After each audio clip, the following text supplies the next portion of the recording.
Olá, telespectador do Amazonsat, eu sou Abraim Baz e este é o programa Literatura em Foco.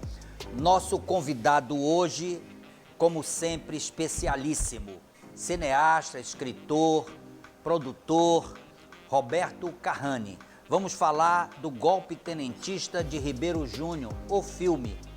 É uma viagem no tempo. Claro que nós gravamos aqui no Hotel Seringal, que nos recebe o convidado, a nossa equipe, com este café da manhã delicioso.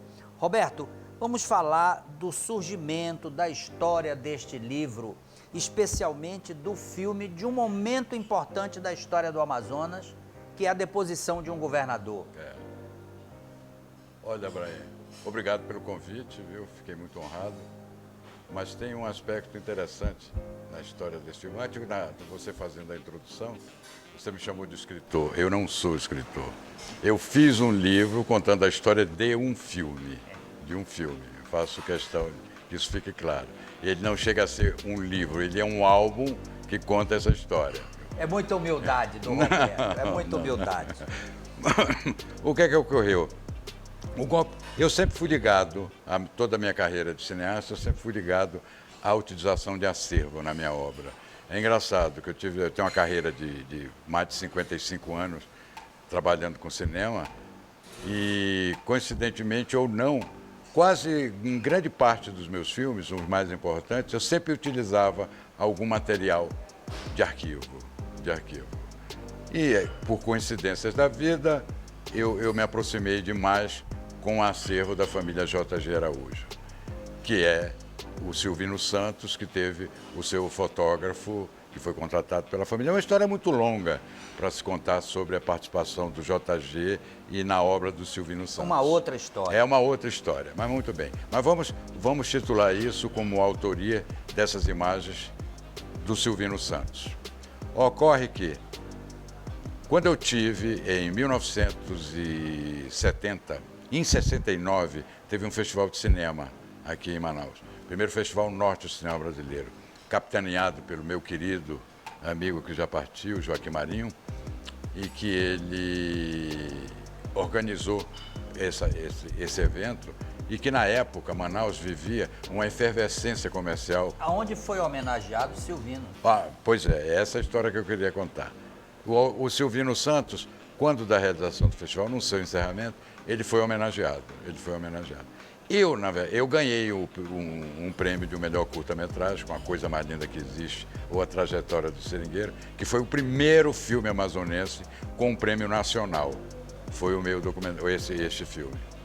É um filme maravilhoso, como elenco Farias de Carvalho, o Little Box, o Caixinha, Farias de Carvalho, o Caixinha, enfim, e outros. Mas, enfim, Aldísio Filgueiras também é ator do filme. Márcio Souza. Não, Márcio Souza não é ator. Não. Nesse filme não. Mas, enfim, eu ganhei esse prêmio, que era o prêmio do Instituto Nacional de Cinema. O Instituto Nacional de Cinema, o prêmio era em dinheiro para produzir um filme da minha escolha. E esse filme, muito bem, eu fui nessa homenagem, eu ouvi o Silvino, ouvia falar do Silvino, mas nunca tinha visto nada do Silvino. Eu não conhecia a história do Silvino. Mas o homem lá de cima, ele arma determinados caminhos, entende? Eles são bonitos porque nos colocam em trilhas muito encruzilhadas que a gente tem que superar para poder encontrar o caminho certo. Tudo isso na minha vida foi pontuada com algumas coincidências. Como não acredito em coincidência, eu acredito que seja ele lá de cima que faz isso com a gente. Mas o Silvino, em 70 eu me transferi para o Rio de Janeiro e em 70 tinha que voltar já com uma equipe profissional, porque o filme tinha que ser feito em 35mm, que era a bitola profissional de filmes, que eu escolhi o tema. O tema foi eu escolhi Manaus, que é o título do filme, que tratava da arquitetura de Manaus e a decadência do ciclo da borracha. Esse foi o tema. Quando eu estava com a equipe aqui filmando, eu recebi a notícia de que o Silvino estava hospitalizado na Beneficência Portuguesa. Eu digo, eu não tinha nem negativo suficiente para fazer imagem e tal, mas o Silvino estava nos últimos momentos da sua vida. Eu tinha a obrigação de levar minha câmera para lá. E com muito esforço consegui. Essa história toda está contada nesse livro. E eu, o que é que fiz? Levei, fiz as imagens dele no hospital, viu? Guardei, mas 2 dias depois me ligam dizendo, olha, ele acabou de falecer. Acabou de falecer o Silvino. Aí eu fui no necrotério e tal. Tem uma história interessante, porque eu tenho umas imagens no filme. O meu filme não é linear, o Silvino Santos, O Fim de um Pioneiro, que foi o filme que lançou o Silvino Santos para conhecimento de todos os historiadores de cinema no país. Esse filme foi muito divulgado, entende? Ele chegou a ser, ele passou como complemento do Tubarão do Spielberg, que tinha sido lançado na época. Ele era o complemento que passava em alguns cinemas do Brasil, que era uma lei que obrigava na época. Era uma história longa, mas ele teve esse privilégio. E o que é que aconteceu?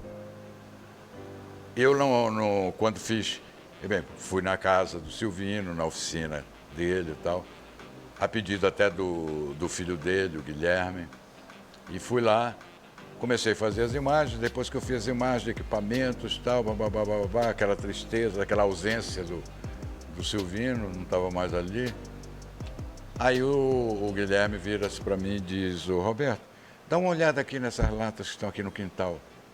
Quando eu fui ver, tinha montes e montes de latas de filmes enferrujadas.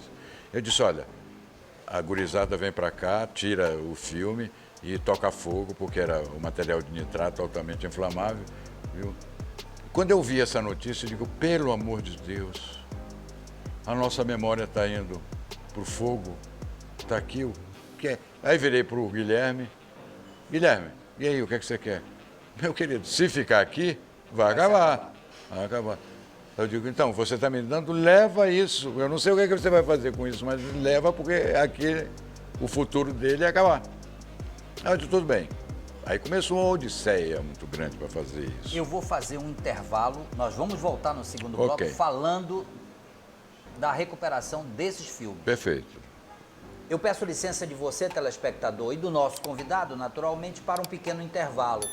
Mas, claro, eu quero falar do Guaraná Magistral. Eu sei que você vai ao supermercado, leve Guaraná Magistral, você vai gostar. Mas me aguarde, eu volto em seguida com Roberto Carrani. Estamos falando de um trabalho importantíssimo da nossa história. Volto já.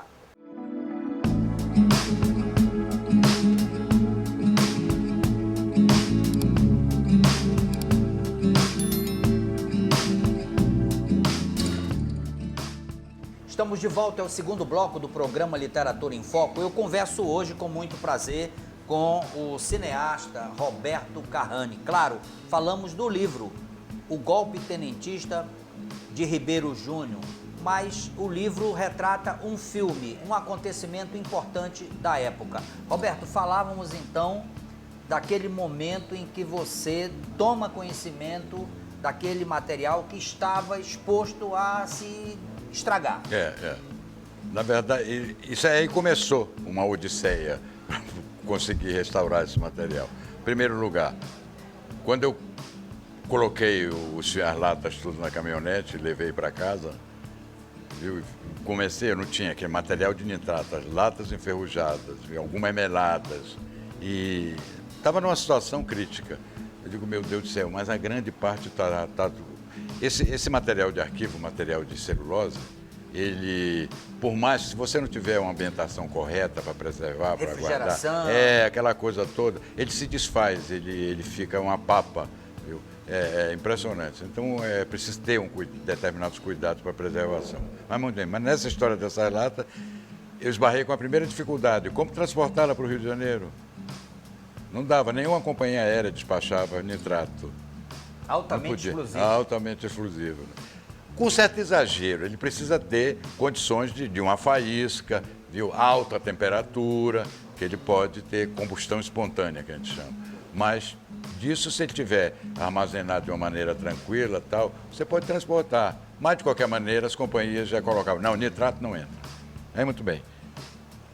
Quando eu cheguei em Manaus, vivia na época, no início da Zona Franca, em 70, e aqui a Busline, você lembra da Busline? Lembro. A Busline com os produtos importados, a gente tomava sorvete da Dinamarca, Exato. da Holanda, leites da Dinamarca. Leite da Dinamarca, é verdade. Era impressionante.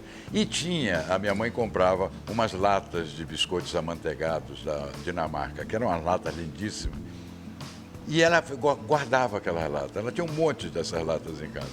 Aí eu cheguei com, mãe, o que você vai fazer agora? Tu queres para ti? Eu disse, quero. Porque eu peguei o filme cabia dentro da lata de biscoito. E davam 2 rolos dentro da lata. Aí eu peguei aquilo, eu verifiquei qual era a cor do adesivo que envolvia a lata. Era um esparadrapo, que parecia muito com o original, que vinha da Dinamarca. Eu peguei e botei várias. Peguei as latas da mamãe, botei tudo lá dentro, os filmes. Tá? E sabe uma coisa? Como eu tinha já um trabalho que eu tinha que voltar muito a Manaus, Rio de Janeiro, Manaus, eu organizei isso, e nas viagens, aos poucos, eu fui transportando 2, 3 latas, que saía com biscoito, entende? Na mão, com o maior cuidado e tal, consegui levá-las para o Rio de Janeiro. Ao chegar lá, vou lá no laboratório, a Líder, sim, laboratório. Que o custo não era barato. Não, pelo amor de Deus, põe caro nisso, põe caro nisso. E eu cheguei lá, com uma coincidência, o engenheiro do laboratório, quando me viu, eu usava uma estrela de Davi, né, porque eu sou judeu, e ele me viu, olhou, quando ele viu a estrela, ele disse, você é judeu? Eu digo, sou. Eu disse, eu também sou. Aí tudo bem, o papo mudou, entende? O meu relacionamento era uma coisa mais fria, ficou mais próximo. Eu digo, meu Deus, é agora que ele vai me ajudar, né? Eu cheguei, doutor Vitor, me lembro. Doutor Vitor, estou nessa situação com material. Eu já soube dessa história. Eu digo, sim, não. Olha, teoricamente, não entra nitrato no laboratório. Eu digo, pelo amor de Deus, como é que eu vou fazer? Não dá, que isso é um problema de lei, eu não posso botar, não posso correr risco aqui, não dá. Só que um funcionário do laboratório estava ouvindo a conversa. Aí fez um sinal para mim, quero falar contigo. Aí eu disse, tá bem, acabou o meu papo, não pode. Aí ele me chamou, foi lá, o que é? Meu querido, é o seguinte, eu já fiz muito isso aqui no laboratório, viu? É um exagero, doutor Vitor. Se você me trouxer 2, 3 latas por vez, eu tenho um noturno, uma parte do dia, o meu turno é à noite, e eu passo, que tem que passar do nitrato para o safety film, que era o suporte moderno, que já não é mais inflamável. O nitrato, depois que você transpôs para isso, o nitrato pode ir para o lixo. Não tem problema, a imagem já está registrada, está preservada. Aí, muito bem, essa era a tecnologia da época. E que é até hoje, quando existe ainda, tem muito nitrato espalhado por esse país. Ainda tem? Ainda tem sim. A própria Cinemateca Brasileira tem um departamento enorme que trabalha só com isso. Mas, enfim, o que é que aconteceu? Eu comecei a fazer essa ponte. Esse funcionário me ajudava com todos os cuidados e tal, bababá, foi passando. E eu já tinha recuperado quase todas as latas. Aí fui para a sala de projeção. Para assistir o acervo que você tinha na mão. Que eu tinha na mão, que eu não tinha nunca. E eu botou no projetor, tava uma tela enorme. Aí quando abriu, uau! Pelo amor de Deus, a qualidade da fotografia era um negócio, que maravilha tal. O Abraim Base, me perguntaram, e era Manaus, né? Uma cena de Manaus. Não era. Era uma cena do Rio de Janeiro. Mas que diabo disso? Uma cena do Rio de Janeiro. Aí outra lata, tinha Rio de Janeiro. Aí entrou cena da exposição do centenário de 1922. Viu? Associação comercial. Tudo estava lá, mas ainda era Rio de Janeiro. Era Rio de Janeiro, que diabo é isso? Não estou entendendo nada. Aí continuei vendo os filmes, aí começou a aparecer Manaus. Começou cenas de Manaus, fragmentos da expedição Rice, que foi uma expedição que o JG deu suporte técnico para fazer um novo documentário. Mas, enfim, ao ver esse material, eu digo, pelo amor de Deus, eu estou com um material, por que isso veio parar na minha mão e agora... E eu tinha acabado de fazer as imagens do Silvino. Né? gostaria de interrompê-lo rapidamente e peço licença de você, Roberto, de você, telespectador, para um pequeno intervalo, mas vai ser rápido. Falamos de um momento importantíssimo da nossa história que pouca gente conhece. Eu volto em seguida. Me aguarde.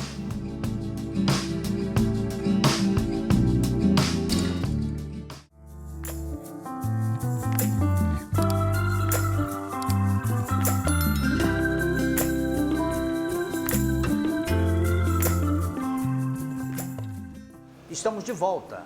É o terceiro bloco do programa Literatura em Foco. Eu falo do golpe tenentista de Ribeiro Júnior, o filme. E por isso você está conhecendo como e por que Roberto Carrani tem este acervo na mão. Roberto, vamos continuar falando exatamente daí. Você ainda está vendo as imagens, reconhecendo uma Manaus que não existe mais. Tudo bem. O que é que aconteceu em seguida? Esse material estava lá à minha disposição e eu tinha um tesouro na mão. Um tesouro no sentido de informar. Eu precisava, então, me informar da história daquelas imagens. Por que tinha Rio de Janeiro ali? Por que tinha aquelas imagens de um explorador norte-americano que estava viajando e que foi vastamente documentado na expedição Hamilton Rice, e depois virou um longa-metragem que chamou No Rastro Dourado, e o Silvino, o JG botou o Silvino dentro da equipe americana para fazer esse documentário. Deu suporte técnico, a logística toda foi dada pelo JG. Vale a pena dizer que Silvino Santos tinha um salário belíssimo pago pelo JG. O Silvino Santos foi um membro da família Araújo. Foi um membro da família. Qualquer informação contrária a essa realidade, as imagens estão aí para provar. A câmera do Silvino acompanhava a todas as viagens da família para a Europa. Sempre, sempre. O meu sogro, por sinal, conviveu com o Silvino na sua infância. Viu? E era uma família muito católica, os Araújo, e muito austera, e quase que franciscana no seu comportamento. Eles eram muito sérios, não esbanjavam, não demonstrava aquele desvario da riqueza, nada disso. Então a família muito. E o meu sogro, o Renato Araújo, ele dizia, o Silvino Santos foi quem coloriu a minha infância, Roberto. Ele coloriu com as loucuras dele, com as brincadeiras dele, entende? Com aquela vontade de fazer com que aquela realidade toda fosse pontuada com momentos de felicidade, por estarem vivos, por estarem até ricos daquela forma. Isso aí realmente pontuou a minha vida. As palavras do Renato Araújo. Então o tempo passou e esse material eu cheguei a fazer vários documentários sobre isso. Eu fiz o Fragmento da Terra Encantada, que era um filme sobre o Silvino. O JG produziu um filme sobre o Rio de Janeiro, quando ele foi convidado. O Amazonas foi representado pela empresa JG para ir para essa exposição em 22, porque era quem tinha mais essa... E lógico que o JG não era bobo, que não levasse a sua produtora junto para fazer filmes sobre isso, sobre o evento. Então, eu fiz também, depois de 1922, a Exposição da Independência, um outro documentário que conta essa história. Aí, muito bem. E o tempo passou. Esse material, minha carreira, uma carreira como cineasta, se desenvolveu muito no Rio de Janeiro. Trabalhei para a Globo vários tempos, fui diretor de comerciais para Som Livre, são centenas de comerciais que eu dirigi. Eu trabalhei muito por documentários para a IBM do Brasil. Eu cheguei aqui no exterior. Eu vou contar depois, para finalizar o programa, uma historinha muito interessante que tem a ver com acervo. Mas, enfim, o tempo passou. Eu fiquei muito tempo no Rio de Janeiro até que voltei para Manaus, porque eu queria. O Rio de Janeiro já tinha esgotado a minha vontade. Eu estava me sentindo inútil de não estar trabalhando com a realidade da minha terra. Eu precisava voltar. Algumas pessoas disseram, não, sei porque o tempo não tinha trabalho. Realmente, o meu trabalho no Rio de Janeiro já estava esgotado. Outras pessoas... Porque as coisas mudam, né? Muda, todo vai mudando e tal, eu tive que mudar. E voltei para Manaus. Ao chegar aqui, quando eu já voltei e casei com a Norma Araújo. Casei com a Norma Araújo e começamos a fazer um programa de televisão foi o primeiro programa de resgate de memória, usando acervo, entende? Que, aliás, tem um acervo riquíssimo, diga-se de passagem. Obrigado. E um acervo esse que, na época, Manaus vivia uma situação de muita baixa estima. Entende? Tudo que era bom só vinha de fora. Tudo que se fazia aqui não tinha importância. Era impressionante. Eu estou falando isso até há pouco tempo, vamos lá. Eu estou falando de 1994. 94. Muito bem. Quando nós fizemos esse programa, que foi o Via de Regra, começamos a botar no ar, meu querido, nós várias vezes batíamos a audiência do Sai de Baixo da Globo. Até o Dr. Felipe Dal, uma vez viu no Ibope e perguntou: o que é esse Via de Regra aqui, que bateu nesse horário o Sai de Baixo, que foi um sucesso nacional, né?